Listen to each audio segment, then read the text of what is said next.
We're in the book of Exodus, Return to the Promised Land.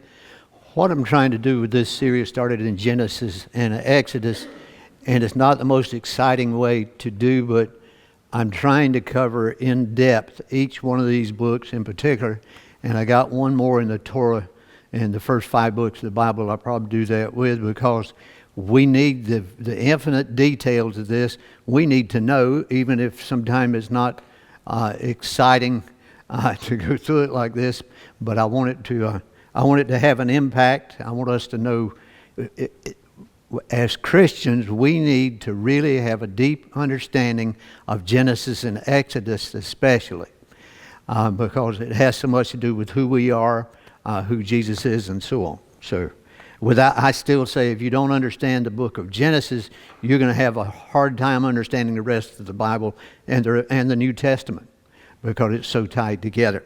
So anyway, we're on lesson 5, Reluctant Deliverer. So we're in the 3rd chapter. We started in the 3rd chapter the last time. We're still in the 3rd chapter. There might be a possibility we're in the 3rd chapter next time, because there's a lot of material here, and I don't want to cover too much at the time, because we can get bogged down. So we're on Exodus 3:10. Therefore go, I am sending you to Pharaoh, so that you may lead my people, the Israelites, out of Egypt. But Moses asked God, who am I that I should go to Pharaoh, and that I should bring the Israelites out of Egypt? So he said, so that you may lead my people. First, he's talking about, God says, so you may lead my people. What makes someone God's people? What makes some people God's people? Why are the Jews called God's chosen people? All that's the same question. So what he said, lead my people. He's talking about his people. They've been there for over 400 years. So why is it that's his people? Why is, if somebody would ask you, why are the Jews God's chosen people? What would you answer them? I've got a scripture we're going to go with in just a second. But they believed, but there was something else. The covenant that was made with Abraham. Made a covenant with Abraham, and it says in Genesis 15:6, it says, Abram believed the Lord, and he credited it to him for righteousness. As righteousness, Paul quoted this like 3 times in Romans and Galatians, and I forgot where else. He quoted this, and he quoted it to Abraham, because his name was changed to Abraham. Abraham, or Abram, believed God, and it was accounted unto him as righteousness. In other words, he came to this earth to make a covenant with a people, with a person who became a people. The Jews came out of Abraham. So he made this covenant with Abraham in order to get the Messiah into the world. So he created a peoples, and if it hadn't been Abraham, it had been somebody else. But I got a hunch that God knew that he knew the right person to go talk to when he started all this. And so he made a covenant, he created a covenant people, and that's what we're talking about. So now God is sending, remember when they went there was less than 100 of the people that went there, including Joseph and his children and his wife, when they went to Egypt. And there had never been, God had made a promise to Abraham that this land would belong to his descendants, and promised the same thing to Isaac and to Jacob. He promised to all 3 of them that this land would belong to them. But by the time of Jacob and his family, there still wasn't but about 100 of them. So there wasn't a whole big crowd there in just this one little spot in what's called the Promised Land. And now God is bringing, after over 400 years, he's bringing his people back out of the land of Egypt into the Promised Land. So he's choosing somebody to do that for him. And like I said about Abram at the time, who became Abraham, God knew who to talk to, knew who he could trust, and knew who would be best for the job. So we'll ask some questions to get us on the right track. First one, why was Moses in Midian?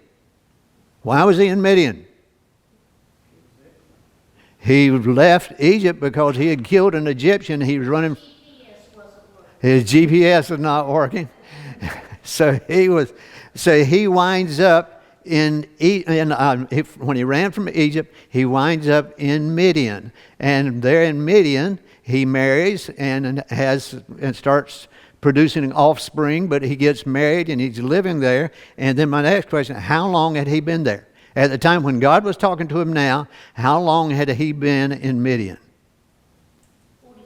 40 years. I was hoping you remembered it from the last time, because I mentioned it last time. Moses' life you can divide up in 3 equal 40-year periods of time. He was 40 years old when he left Egypt and went to Midian. He was 80 years old when he left Midian and went back to Egypt. And he was 120 years old when he died. So Abraham's life is divided up into 3 segments of 40 years each. Was it exactly 40 years? I don't know. It says 40 years. What was his profession? What was his profession at this time? What kind of work was he in? He was a shepherd.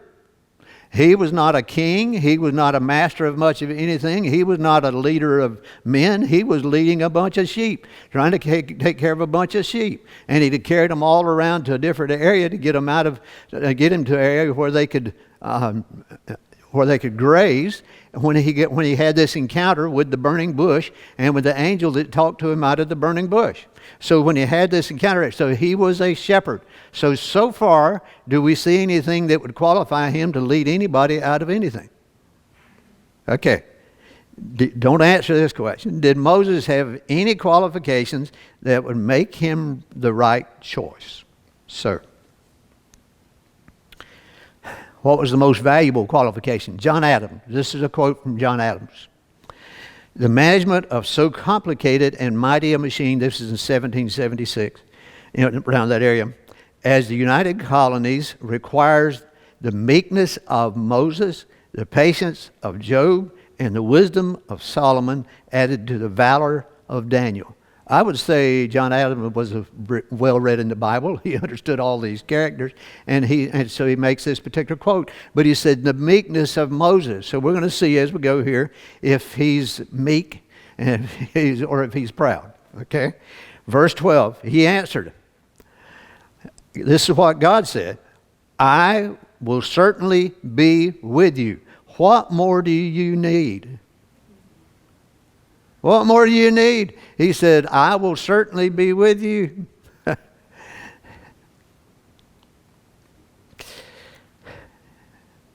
Second one there. Did God pick a man with no qualifications and then gift him the gifts he needed and anoint him and then send him? Is that the way he did? Is that the way God usually works on this earth? Is that the way he worked with the people in the Bible? Is that the way he did things? Is that the way? And I'll probably bring up some of this Sunday morning because we're going to be talking about gifts of the Holy Spirit. But anyway, I'm going to go to the 31st chapter of the book of Exodus to answer this question. 31:6.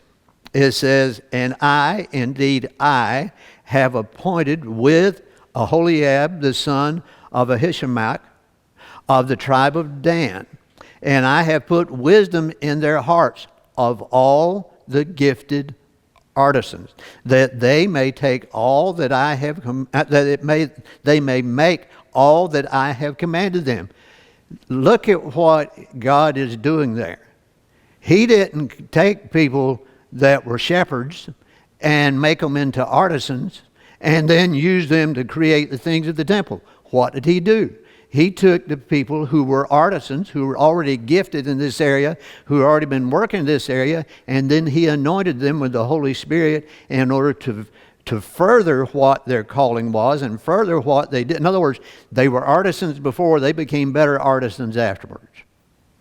So many times the way God chooses people for jobs is he'll pick somebody, he'll pick us for different callings in life based on what our natural abilities are, what our talents are. And for instance, God did not pick me to be the basketball center for the Celtics. And he had a good reason for doing that, because I'm 5'9". It started to say 5'10". I used to be 5'10". I shrunk. I'm 5'9". I don't care how good I could play basketball. If I could play basketball very good, God wouldn't send me to the Celtics to be their center. If I was 7 feet tall, now he might, if I was good at what I did. So he's not going to pick somebody. So he takes these artisans, takes these people who are already trained in this particular area. He says, and I have put wisdom in the hearts of all the gifted artisans. In other words, you take your abilities, what you can do, what education you have, anything that you have, and you turn it over to God and let God get involved and let the Holy Spirit guide you and let the Holy Spirit use you in that. You'll be better at whatever your job is. And whatever you do, doesn't matter what your calling is, you'll be better at it if God's involved. Wouldn't you think so? Okay. So so I'm getting at something with Moses here, and we'll get to that in just a second. But we're going to take a different direction for just a second because of how Moses answered this. Moses gives reasons why he was the wrong one for the job. God is the one that chose him for the job, but he's telling God why he's not the right one for the job. First one, he said, "Who am I?" And he said, "What makes me so special? I'm out here chasing a bunch of sheep. I can't even go to Egypt because they're trying to kill me. And I'm out here chasing sheep, a bunch of stinking sheep, and you're asking me to take." I said, "Who am I?" And somebody else printed this. He felt inferior. "Who are you?" He questioned God's identity. He said, "Who is God?" You know, that'd be a good question. If somebody's talking to you out of a bush through an angel, you'd want to know who it was, wouldn't you? So he asked God, "Who are you?" He wanted to know God's identity. What if they did not listen to me? He was worried about being rejected. Now think about this. Put yourself in Moses' shoes. God tells you, "I'm going to send you to lead my people out of Egypt." Now, how many people are there that are of that tribe? They're estimated anywhere between 1 and 2 million people. And they're going to send you up there. You're one person, and you go up there and say, "God sent me to take all you folks and take you to the promised land." Wouldn't you like to be the one making that speech? Pardon me?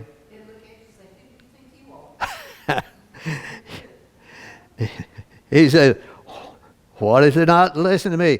Then now listen to this one. "I have never been a good speaker." He was lamenting over his weaknesses. "I've never been a good speaker. You need to get somebody else for this job because I can't do it."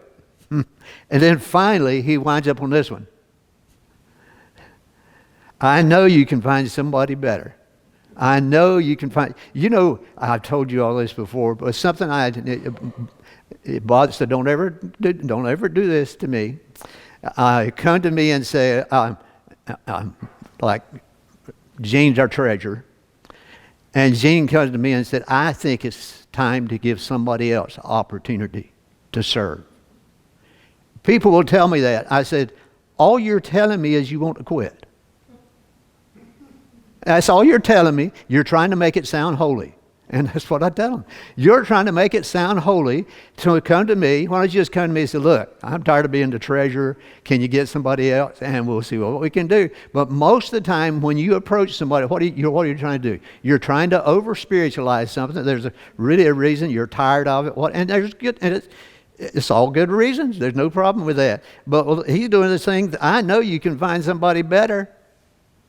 What if God said, "Like?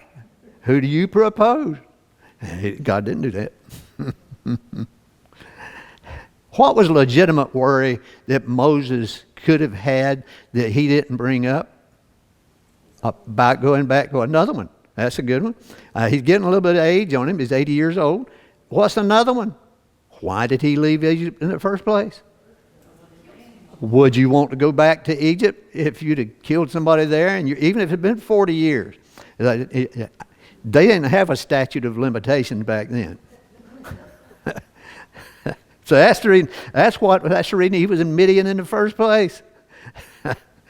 But God answered his question anyway. Look what he did in Exodus 4:19. He says, "Now in Midian the Lord told Moses, 'Return to Egypt, for all the men who wanted to kill you are dead.'" He knew Moses' question before Moses. He knew one of Moses' concerns before Moses ever told him. Who'd ever guessed that God could do that? But he can't, and he answered that question. Then he asked, I like this one. I've never been a good speaker. So I go to the 7th chapter of the book of Acts when Stephen was given his defense before they finally stoned him to death. And this is what Stephen says. This is a quote. It's Acts 7:22. So Moses was educated in all the wisdom of the Egyptians and was powerful in his speech and actions. So he lied to God. I've never been a good speaker. What did Stephen say? Hey, powerful in his speech and his actions. He's a good speaker. What do you mean? I've heard people say, well, Moses had a stutter, or Moses had. I like it when people read stuff that's not even in the Bible, and they say this is the way it is. We were talking about something before we left the house, a question that I was asking. Somebody wanted me to call them back because we were driving. I forgot to call them back, and she reminded me that I forgot to call them back. So anyway, I didn't call them back. So we were discussing something, and the particular one, I won't tell you which one it is, but a particular story in the Old Testament, but there's more information left out of that story than there is in it. But if you hear 5 different Christians tell that story, they'll tell it 5 different ways. And they'll tell you certain facts in it that are not there. They're just not in the Bible. Sometimes it's not there. And you just have to go with what you got. But he says that he's powerful in speech and in actions. So we're getting rid of all of his excuses here. So go back to Exodus 3:12. He answered, I will certainly be with you, and this will be the sign. Now listen to this. I want you to pay close attention to this.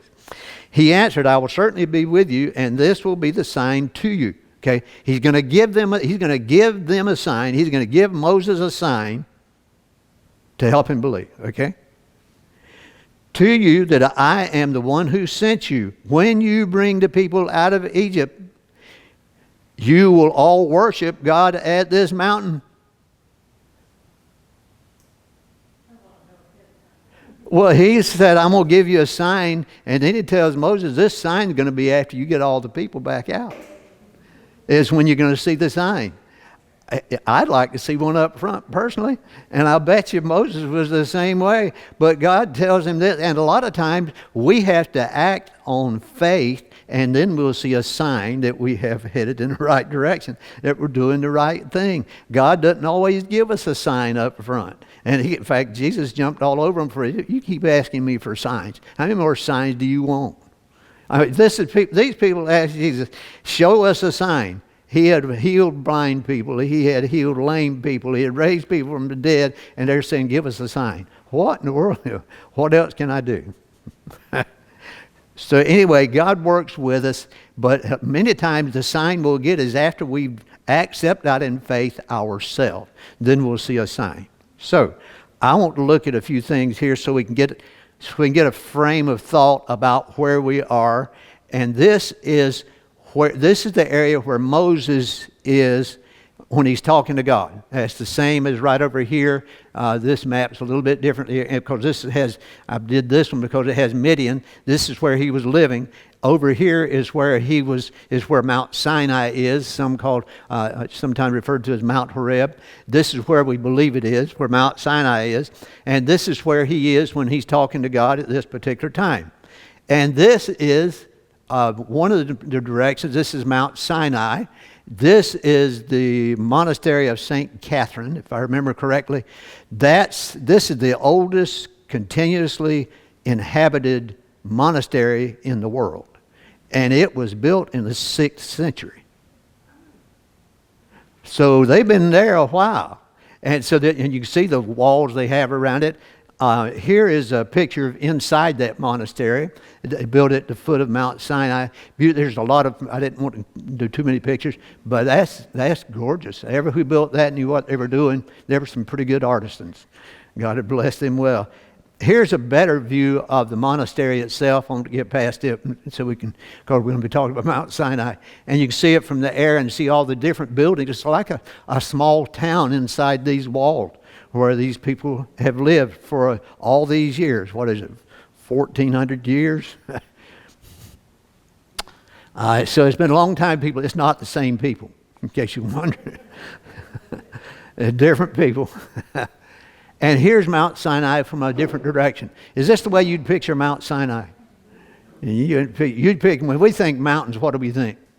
Trees and all greenery and streams. Pardon me? Ski slopes, you know, all kinds of things. We don't picture this, but that doesn't look like a holy site, does it? Here's another picture within looking at the things around it. This is Mount Sinai. Would you be looking forward to coming back here? But pardon me? Yeah, it is. It's very rugged. How tough of people do they have to be back then?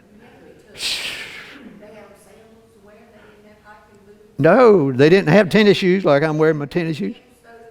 No, didn't have any. They had tents, but a different kind of tents. But they set up a tent. It took a while. They couldn't pull a camper like Tommy does. Tommy and Edna do. They pull a camper down there, and they're roughing it. They have a bathroom and a kitchen and bedrooms and air conditioning and heat, and out there roughing it.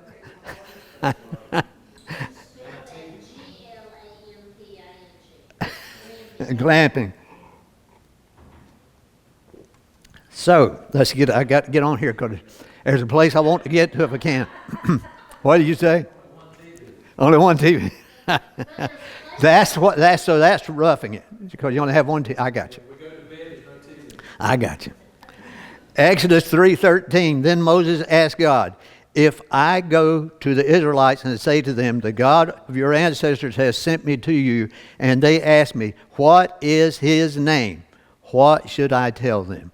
What should I tell? If they ask me, see, he's still kind of hedging here. If I do this, if I finally agree to this, what's your name? What name am I supposed to tell? So, Rabbi Harold Kushner says this. It may be hard for the modern reader to understand the point of this question. Moses is not changing the subject and saying to God, excuse me, what is your name? I didn't get it the first time, or I didn't get it the first time. It was still part of the quote, I'm sorry. In ancient times, a name was more than an identifying label. Your name was your essence, what you were all about, your identity rather than just your identification. To ask God, what is your name, is to ask, what is God all about? What does he stand for? So he's not just asking God's name, he's saying, who are you, what's your authority, and so on. God replied to Moses, I am who I am. This is what you are to say to the Israelites. I am was sent to you, has sent me to you. God also said to Moses, say this to the Israelites, the Lord, the God of your ancestors, the God of Abraham, the God of Isaac, and the God of Jacob. See what he's doing? He's going to Abraham, Isaac, and Jacob. Has sent me to you. That's the one who sent me here, who's sending you there. This is my name forever. This is how I am to be remembered in every generation. So, in the Hebrew, which is right, all these are accurate. There's 4 different ways this is translated, and all of them are right. I am what I am who I am what I will be who I will be. And all of these are right. Now, how can all these be right? We're going to have a little bit of Hebrew. In Hebrew, there are no words for am, is, or are. If I said, I've got an example here, but if I said, you're just meeting me, I wouldn't say I am Randy. I would say I, Randy. So you don't have the, so when you're translating this from the Hebrew, it says, I am that I am. Remember, there is no word that says for am. You confused yet? Let's go back to this again. God also said to Moses, say this to the Israelites, the Lord, the God of your ancestors, the God of Abraham, the God of Isaac, and the God of Jacob has sent me to you. This is my name forever. This is how I am to be remembered in every generation. Always remember there's words in Hebrew that we don't have English words for. There's English words that we have, there's no Hebrew words for. It's the same thing with Greek, the same thing with Japanese. Like in Japanese, there's little like wa and ni are two little connecting words that don't have any English equivalent to them. And I asked Diana's mother one time, I said, couldn't you say, I said a sentence, I said, couldn't you say that without the ni? I said, because there is no equivalent to that. She said, you could, but it'd be baby talk. So you just have to know that that goes there, and she did because she was raised with it. So there's things that we don't have certain words, and they don't have certain words. So when we're looking at them, we have to look at them from that angle. So what God's telling, I am who I am. He says, I am is what He's saying. Except we don't have I am. I, period. I, self-sustaining, need nothing else on my own. Okay.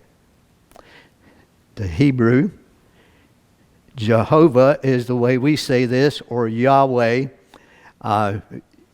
You can see it says Yehovah, Val is the way that's pronounced, but if you were to have somebody say it in Hebrew, it wouldn't sound like that at all. And listen to what the definition is.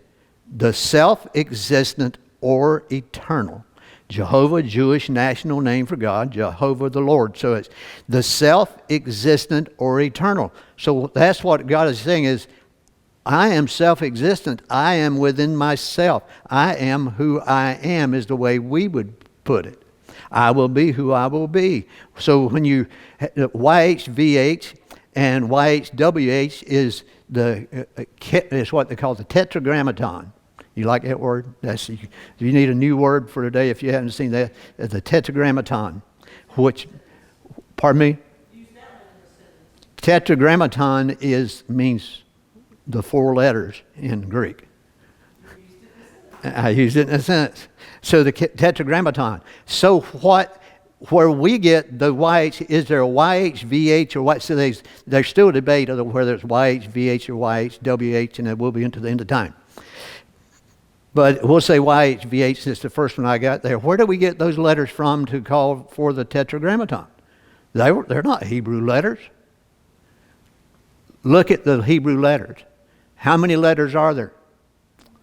There's 4. How many letters do we have? 4. Okay, they didn't have any consonants, so we didn't, until the 10th century when the Masoretes started putting markers in to tell you for the vowel sounds, we had no idea even how to pronounce this. Because it's YHVH. How do you pronounce YHVH? Somebody don't give it a try. But it's the tetragrammaton.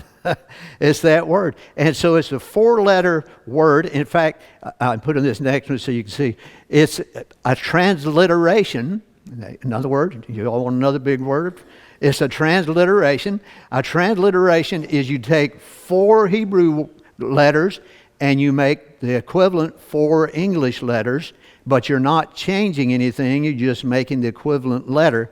That's what a transliteration is. That's like if you take a French word and you just move it over into English and don't change anything of it and make it an English word. That's a transliteration of that French word. So that's the reason we have words that don't make sense to us, but make sense because it came from a different language. But that's what a transliteration is, and that's so when you see those letters, YH, VH, that's what you know. And now here's a quote, so I put it in blue here. Given that in the Torah names indicate essence, YH, VH tells us the essence of God is being. God simply cannot be explained any further. Anything else, here's another big word, anthropomorphizes God. That means it makes him man, makes him like man, is what that means. It makes him like God. God simply is. You can't explain him any further than that. He simply is. And that's what he was telling Moses. That's what from now on, and every time from then on, when you see God refer to him and use this particular name, when he's talking to Israel, he uses the tetragrammaton. It's what he uses. The Yahweh, Jehovah, Jehovah. Everybody has different ways to pronounce it. I'm not going to fight over which one it is. Verse 15. God also said to Moses, say this to the Israelites, the Lord, the God of your ancestors, the God of Abraham, the God of Isaac, and the God of Jacob, has sent me to you. This is my name forever. This is how I am to be remembered in every generation. And a quick question, because we're winding down now. A quick question is, are we being disrespectful to God not to use this name when referring to Him? I don't think so either. But He says, this is the name, my name forever. So what He's saying is, take the essence of what this name is saying. This name is saying, I am. In our language, He just is. So when we say God, that's the term that we use. A lot of times when you see if a Jewish person writes something and they spell God, you'll see a capital G, an underscore, and a D. They won't even put the O in there because they're afraid of taking God's name in vain. They won't even do that, and they won't pronounce the name. And one reason they say that we don't know how to pronounce the Tetragrammaton today is because they wouldn't use the name because they're afraid if they used it, they might use it in vain and they'd be breaking one of the Ten Commandments. We human beings mess things up. That's not what God meant at all. So, Lord, Jehovah, Yahweh, Jehovah, however you want to say it, YHVH, and it means the same thing. Any questions? I've got on there when, how, where, who, what.